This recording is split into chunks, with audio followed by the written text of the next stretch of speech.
tú eres uruguayo. No. No, yo soy de Chile, Ajá. eh, al final del mundo. Estamos ubicados a 2 horas de lo que es Santiago hacia el sur.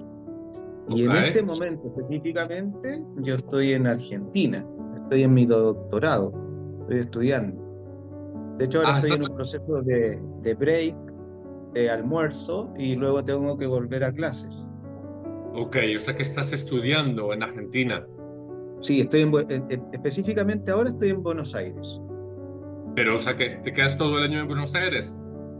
No, porque la modalidad que tenemos nosotros al ser extranjero es una modalidad intensiva en donde tu año doctoral te lo determinan en un margen de 3 a 4 semanas. Entonces tú te ubicas 3, 4 semanas acá y luego tienes algunas sesiones online, tienes un otro trabajo, algunas consultorías y finalmente vuelve este otro año, estas 4 semanas. O sea, tu año doctoral dura 4 semanas, 3, 4 semanas, así es. Pero Y, intensivo. Yo tengo clases, ponte tú, de lunes a sábado, de 9 de la mañana hasta 5 o 6 de la tarde. mm, ¿qué estás estudiando? En este momento el doctorado está orientado es un doctorado en psicología con orientación en neurociencias cognitivas aplicadas. Ok. Está, tiene una orientación de neurociencias y neuropsicología. Esas son las dos áreas específicas que nosotros estamos trabajando desde la línea más doctoral. Y en mi caso, yo lo estoy llevando más hacia un aspecto de lo que es mi proceso investigativo doctoral, hacia lo que es el burnout y el engagement en niveles de docencia de educación superior, pero tiene una línea organizacional finalmente. ¿Y a dónde te gustaría, a qué te gustaría dedicar cuando acabes? Bueno, yo soy docente o académico de educación superior. Me dedico específicamente a la academia y a la investigación. Esos son los dos ámbitos en donde trabajo y a nivel interventivo a algunos aspectos de consultoría. Pero esas consultorías siempre van orientadas desde la línea universitaria. No sé si me explico.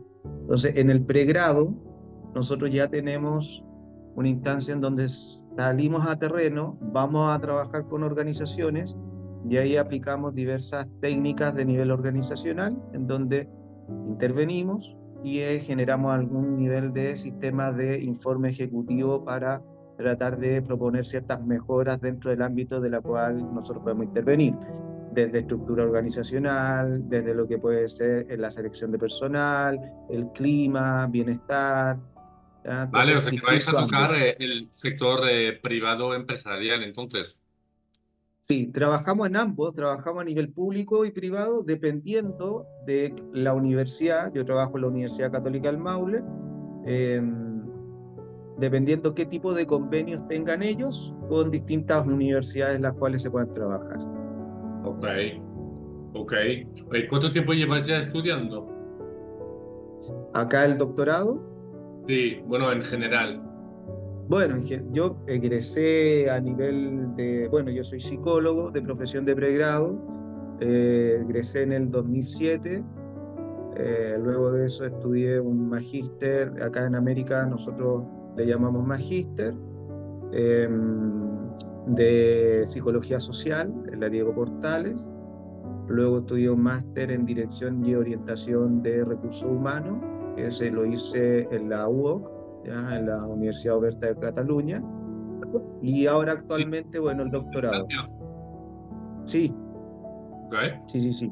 Sí, bastante, muy, muy interesante lo que aprendí, de hecho, en ese máster, muy bien determinado porque finalmente fue online, pero estábamos, de hecho, esto fue antes de pandemia. Yo me recibí en el 2018 de ese máster y eh, todavía habían ciertos prejuicios sobre esto de lo online, qué tan efectivo era, pero la UOC, yo me saco el sombrero porque tiene un sistema muy integrador, muy claro de cómo poder trabajar finalmente bajo la modalidad online. Aprendí bastante. Bueno, y tengo algunas especializaciones y otras diplomaturas entre medio porque una de mis curiosidades en la vida siempre ha sido aprender. O sea, es como mi parte, no sé si vocacional, pero que me indaga o me llama la atención siempre en querer irme actualizando y aprendiendo un poco más. Eres un Creo en inquieto esta, del aprendizaje. sí, creo en esta lógica. Mira, claro, como tú dices, creo en la curiosidad, en la inquietud, en la incertidumbre de lo que te dicen, un poquito de perspicacia. Y Ujú. ojo, aclarando que la perspicacia no es que desconfío del resto de las personas, pero sí no me quedo solo con lo que me puedan decir y trato de ir un poco más allá. Pero por otro lado, también me arrastra esto de que siento que las disciplinas o lo que tú trabajas o lo que tú estudias tiene que tener un foco transdisciplinar, no multi ni inter, sino que lo transdisciplinar. Por ejemplo, yo me involucré en la psicología de pregrado, pero luego me tiré en el ámbito de lo que es el recurso humano. Bueno, acá le llamamos ya la gestión de personas o el valor Sí, humano, ¿cierto? aquí Pero también los otros ya están. son conceptos más antiguos. Y ahí tú te involucras en áreas como de la ingeniería, que a veces chocan las disciplinas, pero ese choque te demuestra distintos paradigmas sobre un fenómeno en particular. Y eso es lo bonito que tiene cuando tú a veces sales un poco de tu disciplina base y conoces otras. ¿Mm? Em, entonces hemos hablado muchísimo de Jaime, Jaime, ¿no? Claro, Jaime, Sí, porque aquí Jaime. en España se diría Jaime. Jaime. Em, Bueno, em, ¿Eh? da lo mismo, como quieras decirlo. Em, para entender un poco, ¿no? El tipo de persona que eres, no para analizar para nada, pero para entender bien, em, dime si si tienes hermanos, si tienes, si eras el mayor, el más pequeño, un poco como un resumen un poco de la familia. Bueno, yo vengo de una familia nuclear de varios hermanos de distintos niveles de relación y matrimonio. Igual tengo una transición media extraña porque puedo ser hijo único, hijo mayor e hijo menor. Ok. ¿Ya? Es como extraño esto, pero por parte Puedes de tener mi... tres vidas en una. ¿Cómo? Puedes tener tres vidas en una. Sí, porque, por ejemplo, por lado de mi madre, vendría siendo el hijo menor. Por parte de mi padre soy el hijo mayor, pero en la conjunción entre mi madre y mi padre soy hijo único.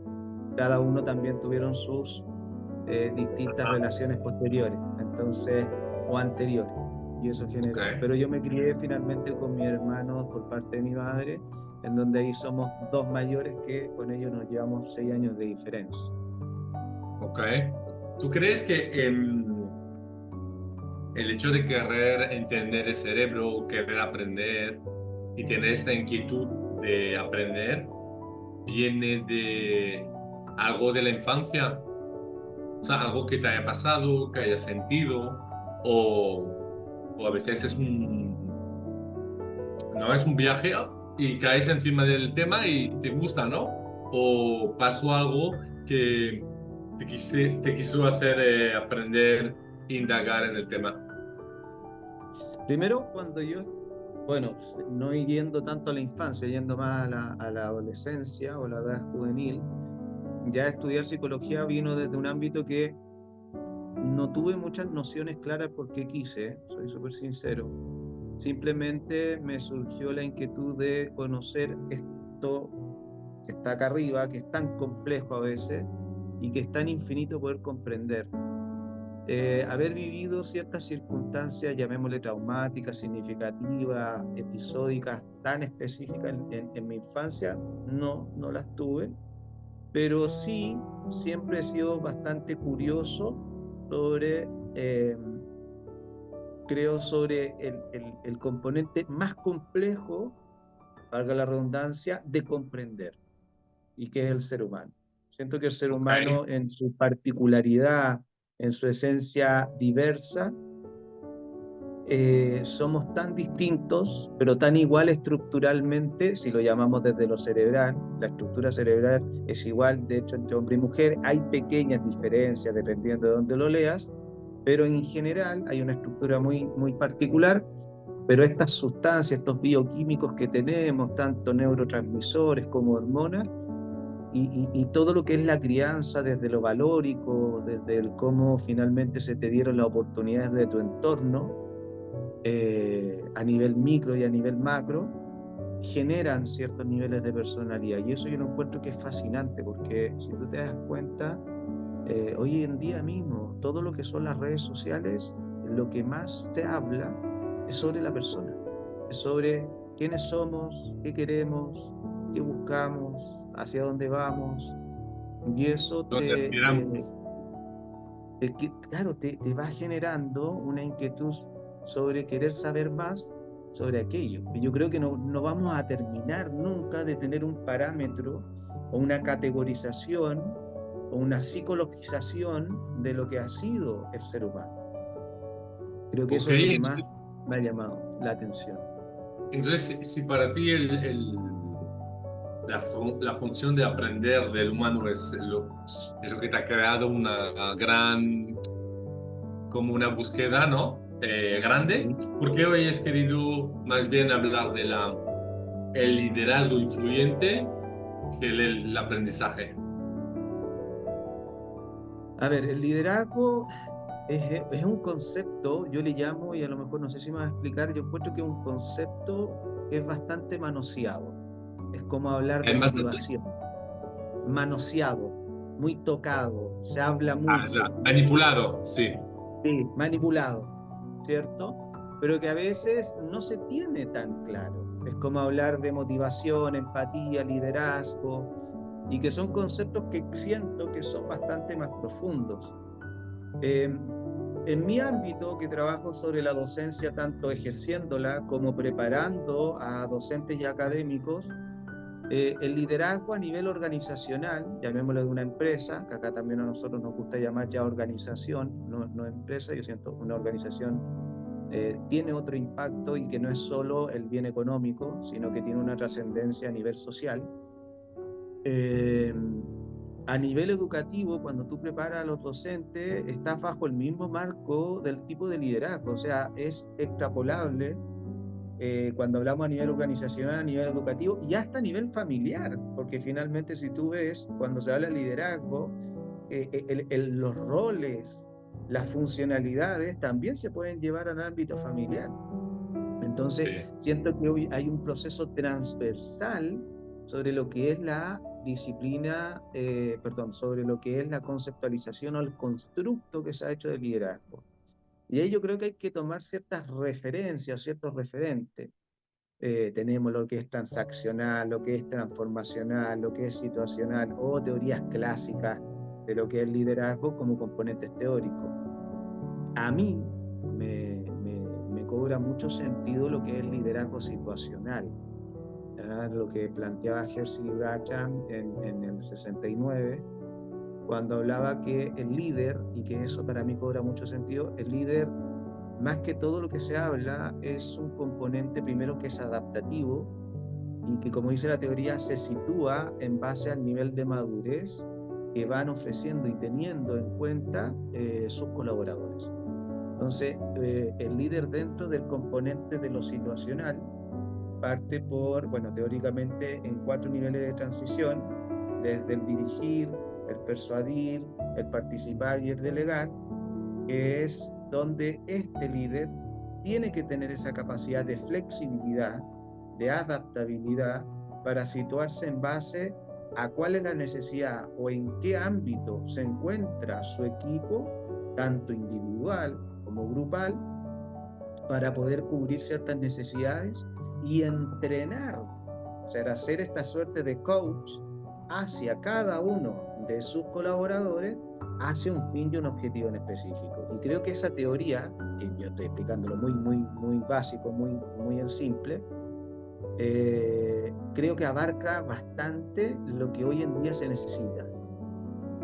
Esta capacidad de función ejecutiva, llevándolo a la neurociencia, que determina que uno de los componentes cognitivos muy superiores y esenciales en la vida es la flexibilidad cognitiva. Que tengas tú la fluidez de poder ir aprendiendo a aprender, aprendiendo a desaprender y aprendiendo a reaprender. Y un líder constantemente tiene que estar en eso, porque su metodología de trabajo, el método sobre el qué, el cómo y el cuándo tienen que hacer las cosas sus colaboradores, va a ir cambiando en función de las características de estos. Tú que trabajas en psicología y eres psicólogo, ¿cuál es la relación que hay entre el liderazgo y la psicología? Y luego te preguntaré cuál es la relación entre la emoción y el liderazgo. Bueno, entre lo que es la psicología, el liderazgo tiene que ver con todo, porque finalmente estamos hablando de un ser humano, no estamos hablando de un producto, estamos hablando de la calidad de lo que es un ser humano totalmente equilibrado. Yo creo que hoy día una de las palabras que podría más repetir en lo que vamos a hablar es que tiene que estar lo más sano posible, pero no estamos hablando de sanidad física, bueno, también sanidad física obviamente, pero por sobre todo lo que es una sanidad de salud mental. Entonces ahí se involucra fuertemente la psicología porque es la que te puede entregar un marco referencial teórico sobre cómo, en este caso, podés ser un mejor líder, pero también te muestra o te puede generar ciertas estrategias de trabajo de cómo un líder tiene que situarse dentro de un parámetro de las características que va a tener el entorno en donde se sitúa. Y por otro lado, cómo él o ella se va a enfrentar bajo su misma monitoreo sobre cómo está ejerciendo su función, ¿cierto? Porque a veces... Entonces, ¿Cómo? para ti, ¿por qué hay tanto hermeticismo? No sé si se dice en español, pero me lo invento. eh, que Sí, al sí, está bien. final los, los jefes de líderes, los que están con responsabilidad de gestión de personas, ¿por qué no se dejan formar para ser un buen líder? Parece que es como quieren pensar que es innato y que lo van a hacer bien, de lo que he observado yo en las empresas. A ver, yo creo que partiendo el ser humano de naturaleza es un ser de resistencia. Ujú. De hecho, nosotros, por ejemplo, en todo lo que son las mallas curriculares educativas, que sean de la línea empresarial, de business o de lo que es la administración de empresas, siempre hay una asignatura que se llama gestión del cambio, una materia. Y esa gestión del cambio determina que el ser humano, de alguna manera, de forma natural, se resiste a los cambios. Y ahí tenemos una competencia, una skill soft, que es tan fundamental, que vendría siendo esta competencia blanda, ¿cierto? Esta competencia de adaptabilidad al cambio. ¿Y por qué te comento que hay una materia relacionada con eso? Porque eso quiere decir que es un patrón cultural, ¿ya? Que puede ser tanto aquí en América, en Europa o en distintos países, que parte del ser humano es que no le gusta el cambio. Hay una resistencia. ¿Por qué? Creo. El cambio como resistencia se determina en base a la incertidumbre. Entre mayores niveles de incertidumbre existan dentro de un grupo de colaboradores o de una jefatura o de un liderazgo en donde te dicen, mira, te voy a entregar ciertas herramientas o te voy a capacitar o te voy a perfeccionar en ciertas áreas, no se visualiza como una condición positiva, sino como que hay algo en mí que probablemente no está bien y que la organización necesita cambiar. Entonces, desde esa premisa, a veces se parte de que el cambio es parte de una condición de algo que me falta, pero no se visualiza, y creo que ahí el paradigma cambia, sobre tú lo estás haciendo bien, pero lo puedes hacer aún mejor. Y para aquello lo vamos a potenciar. Y ahí viene ese otro concepto, la potenciación de ciertas capacidades, de herramientas, de competencias, de habilidades, o como tú quieras llamarle, que se podrían incorporar. Pero esa incertidumbre te frena por esta ansiedad. La ansiedad es parte de la incertidumbre, por no saber qué va a pasar y te anticipa las situaciones. Y si no lo hago bien, me van a despedir. Y si no tengo la herramienta necesaria, me van a sacar. Entonces, el ¿Has ser visto la humano, nueva, sí, has visto la nueva película de Intensamente 2? sí, sí, totalmente. Y de hecho, cuando te estaba hablando ahora de eso, me recordé de ansiedad, El que ella nuevo, lo, el nuevo personaje de la ansiedad. es que lo refleja muy bien porque parte de nuestro mecanismo de defensa a nivel cerebral, a nivel de la amígdala, y siempre digo amígdala cerebral para que la gente no se mal comprenda sobre la Ya, amígdala a ya, nivel de garganta, que a veces me pasa que se confunden. Eh, Sabemos que interpreta emociones, pero más que interpretar emociones, lo que hace es anticiparse a las circunstancias de amenaza, por sobre todo en la concentración de la lectura de expresiones. O sea, por ejemplo, yo te veo en este momento a ti y podría ser una mala percepción de tu expresión corporal y decir, oh, él está enojado conmigo.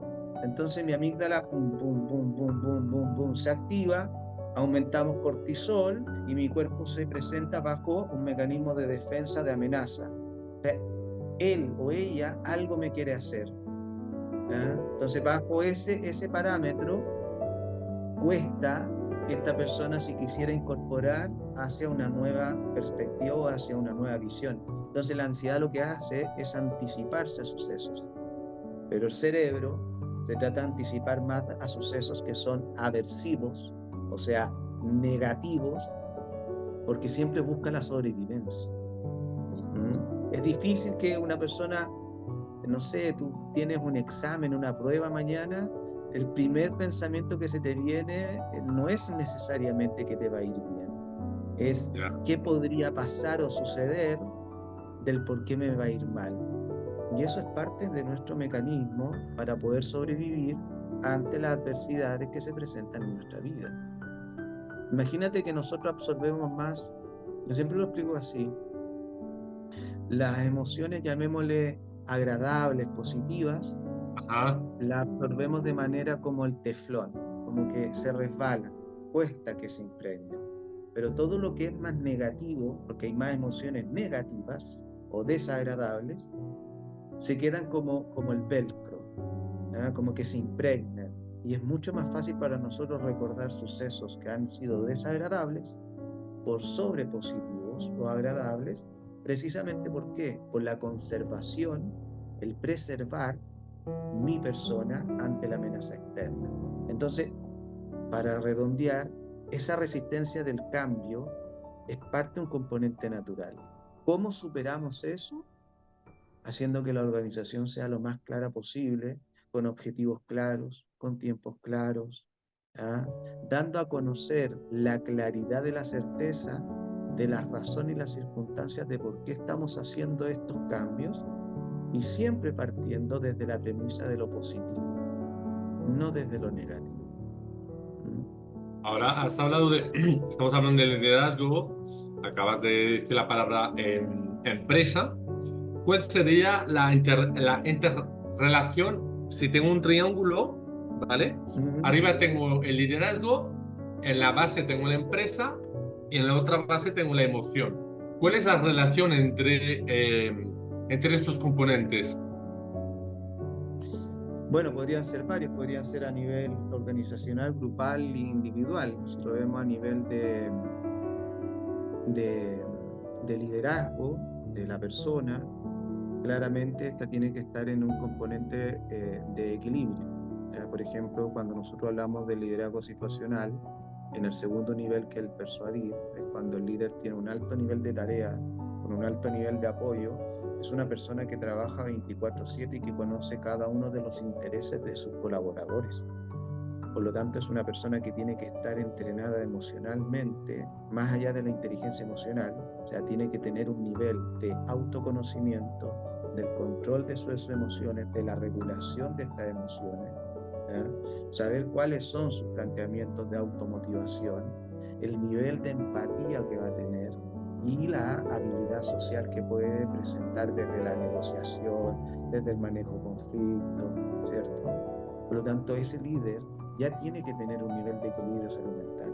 Si nosotros tenemos un líder que está, no llamemos enfermo, pero sí que tiene ciertas dificultades no resueltas, con trabas emocionales en su vida, hay una alta probabilidad de que no sea un buen líder, porque está ensimismado en tratar de resolver sus propias dificultades. Y eso ya frena al equipo. Porque yo no me puedo interesar en qué te pasa a ti si estoy ensimismado en qué me está pasando a mí. ¿Ya? Entonces, una persona que no logra niveles de autoconocimiento, ¿cierto? Que es el primer nivel de la inteligencia emocional o conciencia emocional, ya que tiene distintos nombres, no puede colocarse en el lugar del otro. O sea, no puede interpretar emocionalmente qué emoción o qué es lo que está sintiendo este colaborador. Y una persona que ya lo trabaja, que ya lo maneja, puede llegar a resolver un ejercicio de lectura de la expresión del otro.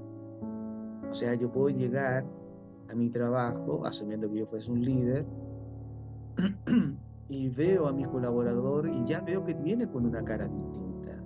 Y yo le pregunto, ¿estás bien? O lo llamo a mi oficina, conversamos, hablamos de cosas casuales y después trato de indagar sobre sus intereses. ¿Qué está pasando? ¿Hay algo que te esté dificultando? Pero fue solo y sencillamente con la lectura, porque yo me di el tiempo de poder conocer sobre los intereses de esta persona. Entonces, desde un ámbito individual se conecta fuertemente la emoción, la organización y el líder, ¿cierto? Y a nivel organizacional, si lo queremos llevar al ámbito productivo, si nosotros incorporamos todo lo que es el bienestar subjetivo, todo lo que es la calidad de vida de los colaboradores, todo lo que es clima laboral o clima organizacional, es una inversión, es una inversión. Porque si vos tenés más colaboradores que tienen una buena calidad de vida, hacen deporte, le agrada su espacio de trabajo, los factores higiénicos se cumplen, los factores motivacionales están. Tú tienes colaboradores que presentan menos licencias médicas. Acá nosotros le llamamos así, no sé cómo le llaman allá. Baja laboral. Ya, baja laboral. ¿Ya? Entonces, al presentar menos baja laboral, esa es una inversión, porque el que tenga que tratar de incorporar a alguien nuevo involucra inducción, entrenamiento, preparación, retraso de producción. Entonces, bajo la lógica de inversión, la organización, si presenta un buen mecanismo de lo que es la línea de la gestión del coeficiente emocional o de las competencias socioafectivas dentro de su planteamiento o dentro de su estrategia organizacional, es una inversión. Si tú lo planteas así a la organización, yo creo que las organizaciones podrían cobrar conciencia, pero cuando se lo ofrece como un extra, un plus, no, porque creo, no todas, no generalizando, siempre buscan el bien comercial. ¿Qué me genera a mí el bien comercial? ¿Qué me genera a mí como ganancia esto que tú me dices si yo lo invierto? Entonces, en vez de verlo como una inversión, lo ven como un gasto, ¿cierto? Y ahí viene la lógica del capital humano. El capital humano es aquel que tú vas a incorporar y que lo vas a proteger. El capital es cuando yo tengo un ahorro y el ahorro yo no lo tengo ahí estático, lo pongo en algún fondo mutuo, en algún depósito a plazo para que no pierda la calidad del dinero. El colaborador es lo mismo. Necesitas capacitarlo, necesitas ver cómo poder influir positivamente en él y que tenga este bienestar necesario dentro de lo que es la organización. Pero si la línea estratégica de a los altos mandos visión o la línea directiva de la dirección, de los que planifican, idealizan la organización, no tienen esta noción de pensamiento. Claramente la bajada, la cadena, ¿cierto? La cascada que se va a dar no es pensada desde eso. Y llegamos a un típico tipo de liderazgo que es del dirigir, que es lo más clásico decía la Universidad de Iowa sobre el liderazgo autoritario, y que hoy en Hablando de día esto, ya no lleva. para ti, ¿cuál sería la función o el ejercicio más fácil para hacer, para despertar otra vez? A ver, va a parecer una palabra muy bonita, pero la humanidad del equipo ejecutivo, ¿no? Porque están tanto en su realidad empresarial con números que al final se olvidan, ¿no? De esta parte de capital humano que lo tienes que nutrir, obviamente. Es como, ay, ¿cómo se llama? En agricultura.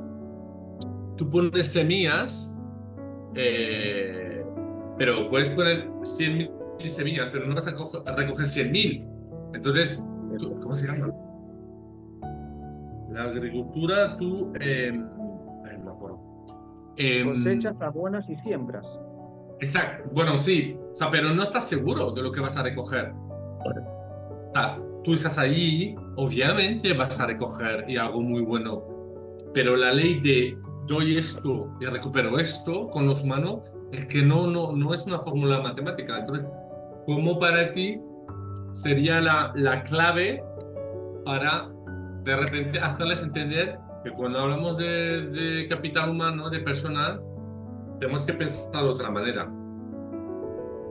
Bueno, yo creo que ahí, nuevamente, insisto, la lógica de lo que es la teoría situacional, creo que para mí se me ajusta mucho. No es de la antigua, no es de la liderazgo transformacional, pero sí eh, plantea que, por ejemplo, en un primer nivel estamos en el dirigir, en un segundo nivel el persuadir, ¿ya? En donde el líder conoce a sus colaboradores, ¿ya?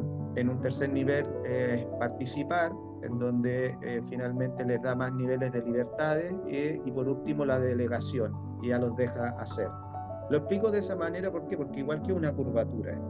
Primero yo entreno a mis colaboradores con la parte más de la tarea, la función, ¿cierto? En el dirigir, nosotros sabemos que cada líder tiene su forma de trabajar. Si a mí me contratan como ejecutivo de tanto, administrador de tanto, yo puedo tener una profesión detrás sobre eso, pero cuando llega una organización, la organización tiene un modo de trabajo. Y además del modo de trabajo de la organización, el líder tiene una forma de trabajar. Entonces el líder lo entrena. Y ahí es cuando juega mucho de coach.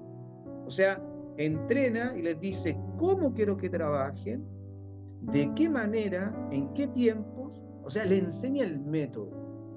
Y ahí el equipo se hace dependiente del líder. Eso es súper importante. Pero esa dependencia va ligada a la admiración. Por eso cuando hablamos de liderazgo se ocupa mucho el concepto seguidores. ¿Ya? No hablamos de subordinados, ya no hablamos de empleados, hablamos de seguidores, porque si vos tenés un líder al cual admiras, porque tú le haces una pregunta y esta persona te logra responder, te logra aclarar, te logra orientar, tú dices, oh, este fulano, esta persona sabe, Pero realmente está la bien. admiración es la última etapa, ¿no? Porque antes de admirar, respetas, ¿no? Admirar ya es cuando, ¿no? Que sería la máxima emoción hacia tu superior, ¿no? Claro, pero la admiración se construye. Y en Ya. esta fase de procesos tú la vas construyendo. Entonces primero tú dices, oh, mi líder sabe dirigir. Pasamos a persuadir.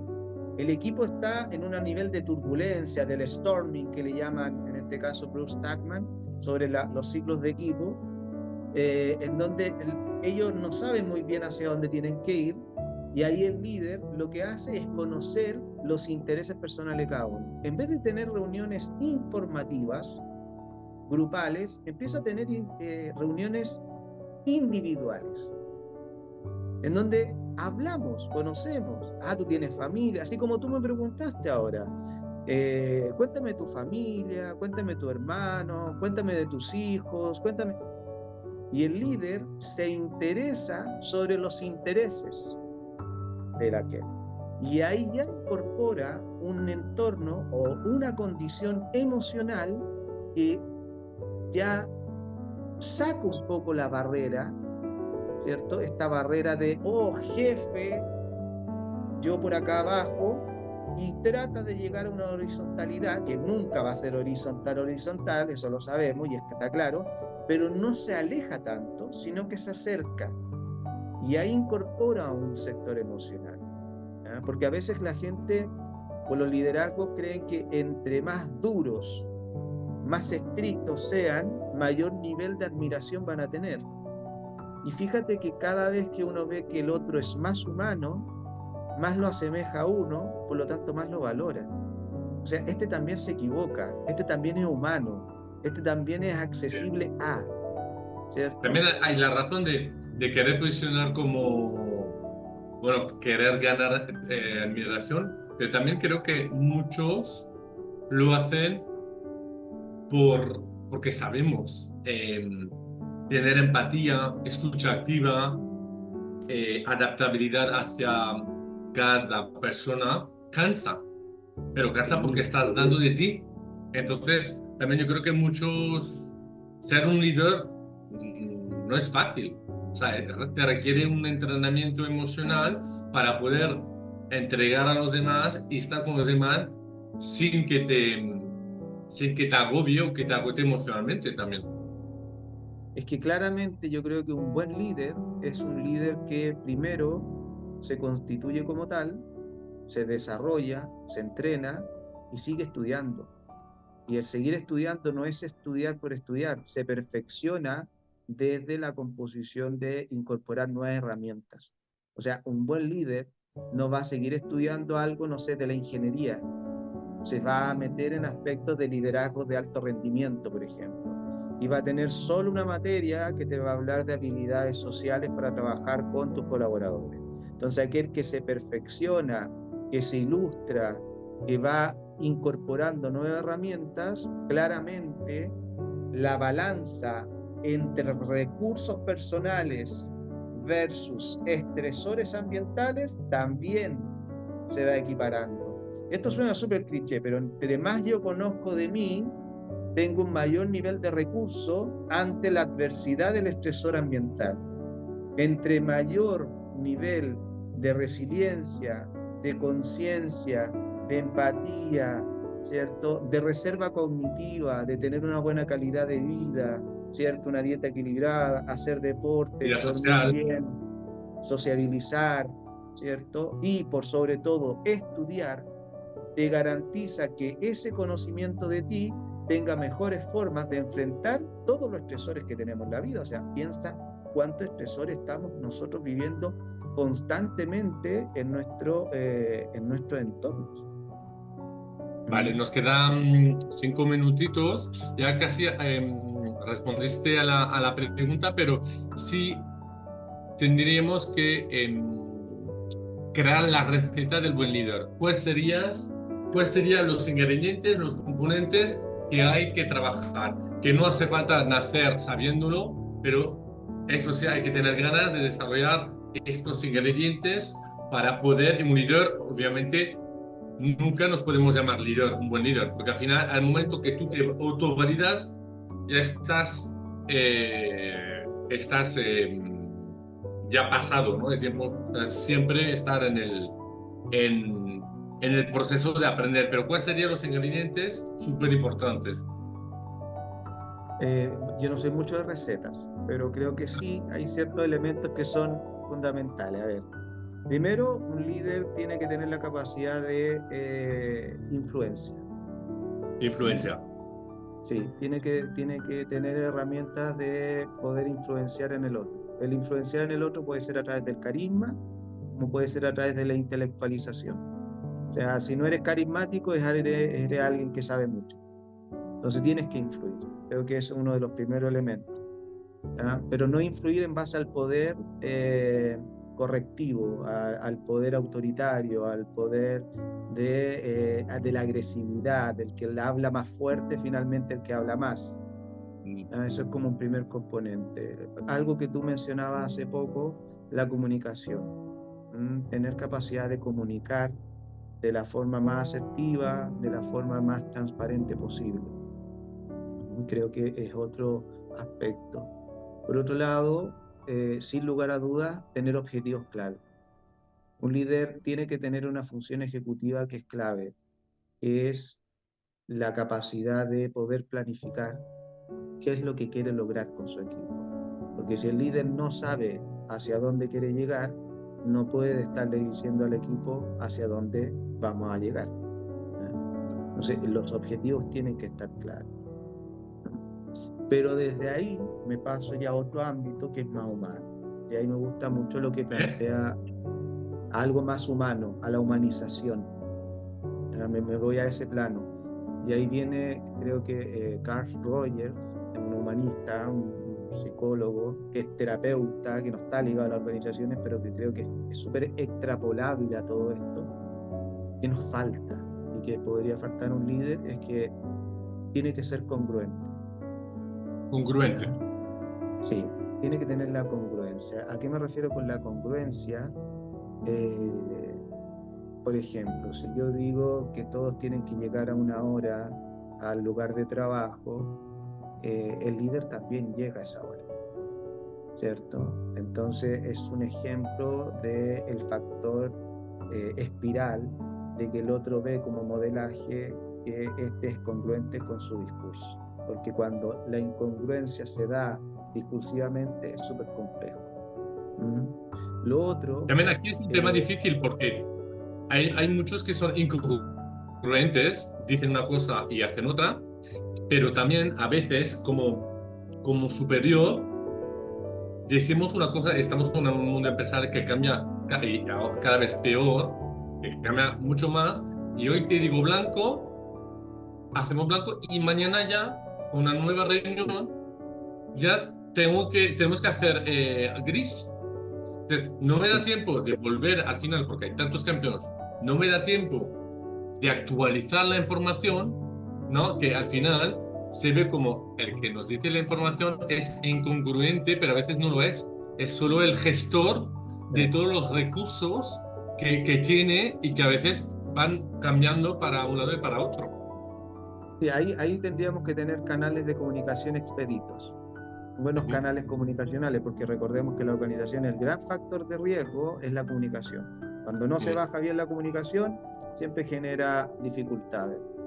Y por otro lado, creo que la capacidad de empatización que pueda tener un líder, creo que es muy cliché mi palabra, pero esta capacidad de empatización tanto emocional como cognitiva, hace un líder que pueda posicionarse dentro de lo que busca la organización y lo que busca finalmente la aceptación de sus colaboradores.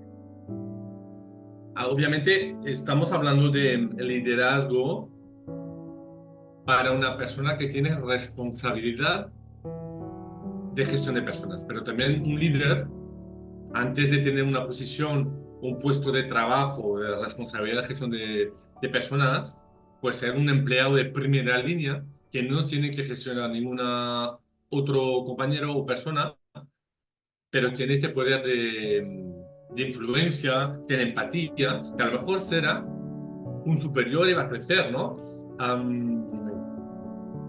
¿Tú tendrías un ejemplo o una situación de persona que no era manager o no tenía un estatus, pero que se comportaba y tenía naturalmente la energía de un líder? Sí, hay situaciones, y como específicamente que se me venga a la mente ahora, no, pero hay personas que a veces suben en su rango jerárquico, no por su nivel de currículum de competencias intelectuales, llamémosle los estudios, ¿cierto? Cuántos grados tú tengas, te diré cuál es el puesto que vas a tener.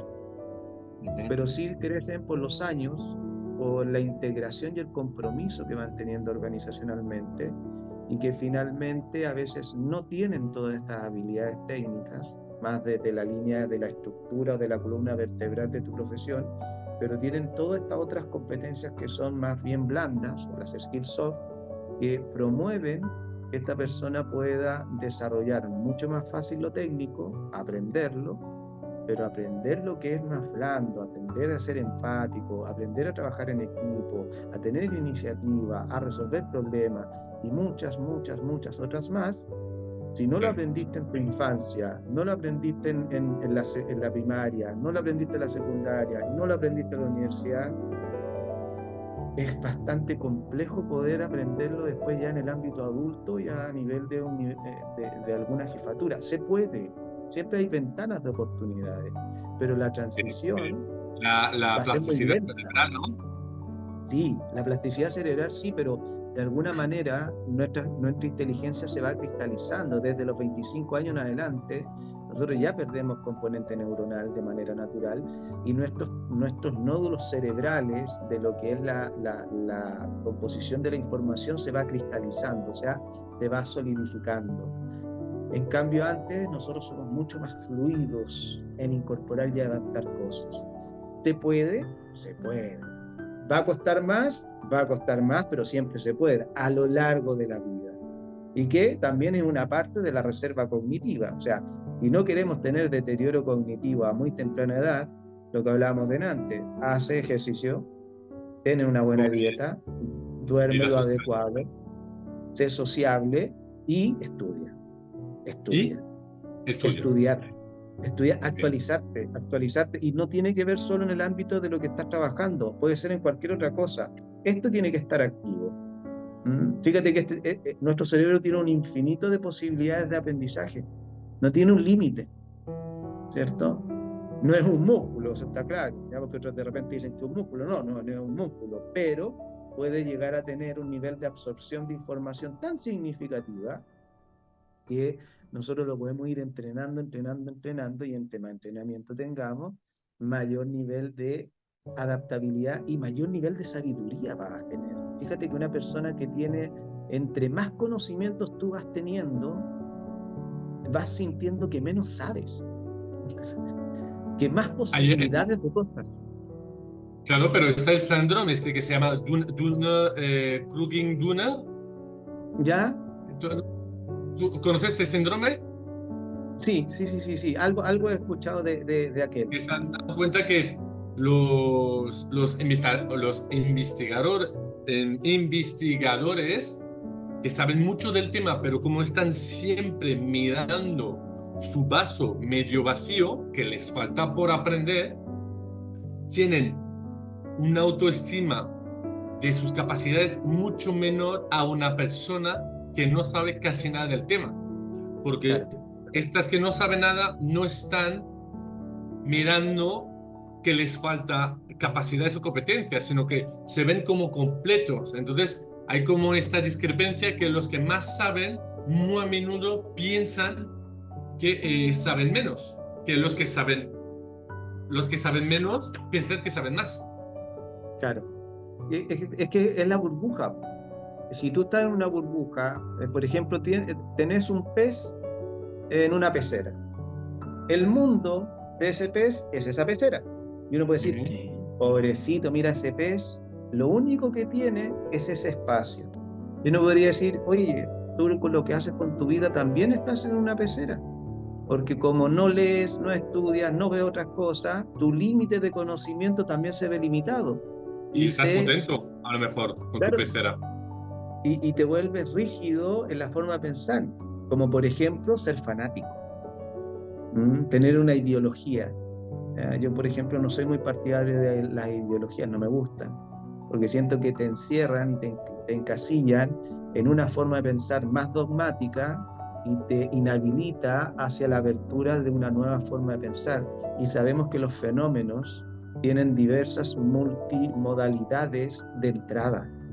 Entonces, cuando tú más cosas sabes, y ojo, por eso te decía al comienzo, cuando es más transdisciplinar, empiezas a tomar de todo un poco, de todo, de todas partes de distintas profesiones, tú te vas dando cuenta y dices, Mira, yo no lo había visto este punto de vista, no lo había visto el punto de vista económico, no lo había visto el punto de vista de la Y porque al final infraestructura. aprendes diferentes prismas.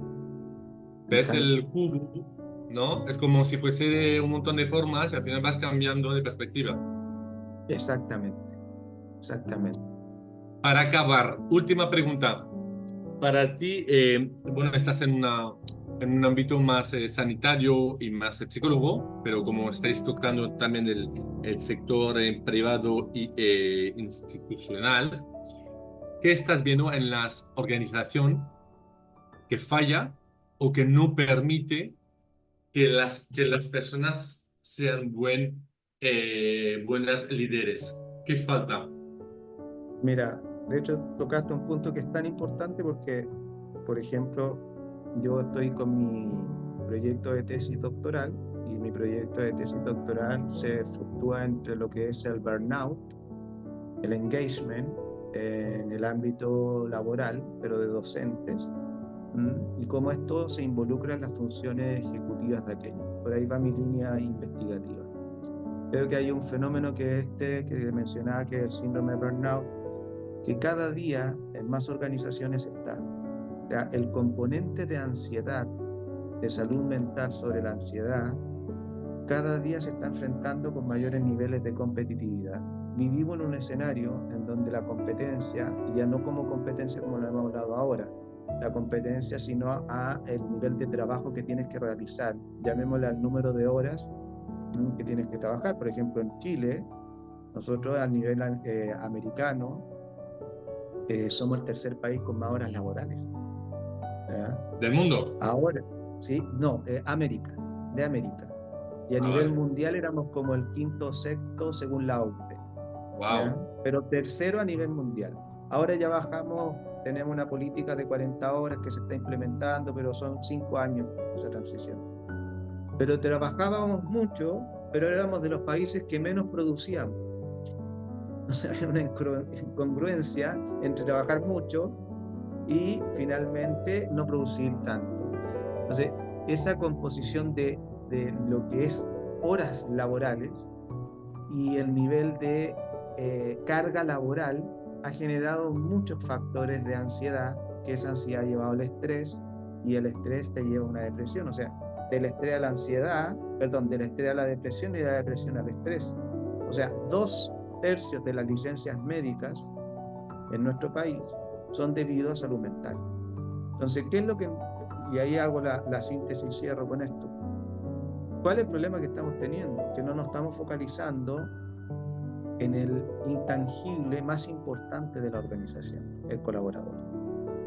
¿Ya? No lo estamos a veces visualizando como aquel que tenemos que proteger, sino que lo vemos como aquel que tenemos que tenerlo presionado porque si no, no hace, porque si no, no trabaja. Entonces, esta noción de que acá somos como familia, ¿ya? Nos tratamos como familia, queda en un bonito discurso y te tratan de promover que el colaborador tiene que tener compromiso con la institución, pero el compromiso no se entrena, el compromiso se gana. El compromiso se gana Como la cuando yo confianza. veo Como la que mi confianza. organización, claro, que mi organización hace buenas cosas por mí, se preocupa, sabe, me reconoce, ¿ya? Y eso conlleva que yo diga, ¿sabéis qué? Me pongo la camiseta con aquellos. Entonces creo que la parte salud mental, tanto en líderes como en colaboradores, es un plano que nos, por lo menos en mi país, no se ve tan a fondo. Y es algo que poco a poco se ha tenido que ir instalando, porque, insisto, cada día aumentan más las licencias médicas por aquello. También aquí estaba leyendo un estudio publicado por EYA, ¿Ya? una consultora, que desde 2021 a 2023 se ha multiplicado por 4 los abandonos voluntarios de la gente con contrato indefinido. Es una barbaridad. En tres años, la gente con contrato indefinido, con una estabilidad, se marcha. En 3 años. Es una barbaridad. Entonces, cuando las empresas me dicen, no, no está todo de bajo control. Entonces quiero decir, pero ¿hasta cuándo vamos a hacer la avestruz? O sea, ¿hasta cuándo vamos a entender? Y también esta semana, anteayer estuve en un evento, era muy guay porque era un encuentro entre profesiones de la inteligencia emocional y inteligencia artificial, ¿no? Entonces había un poco de tensión.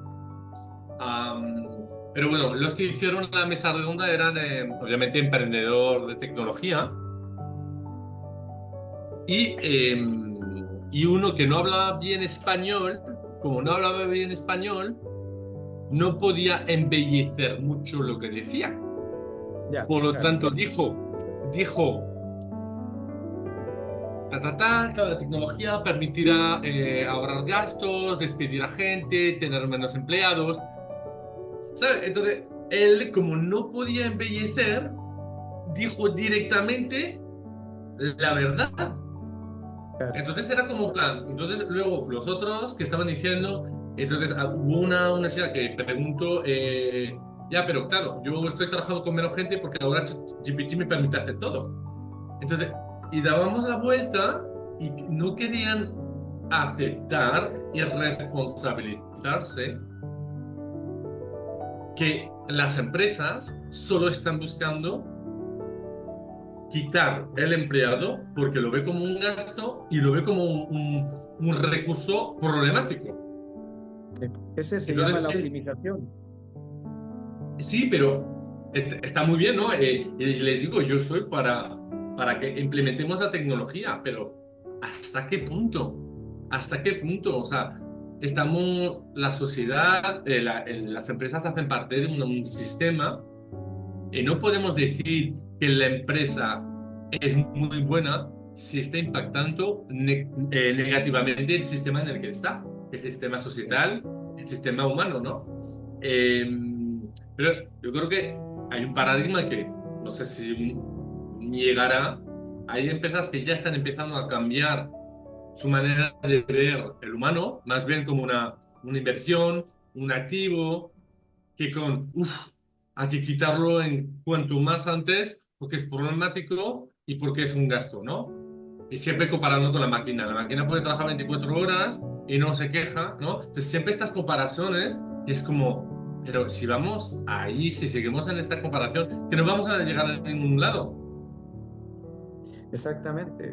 Los procesos de optimización y la tecnología siempre han sido de características lineales y avanza. Y lamentablemente, lo digo lamentablemente, va perdiendo la calidad de la humanización. Y desde ese punto de vista, la organización quiere invertir poco y ganar harto.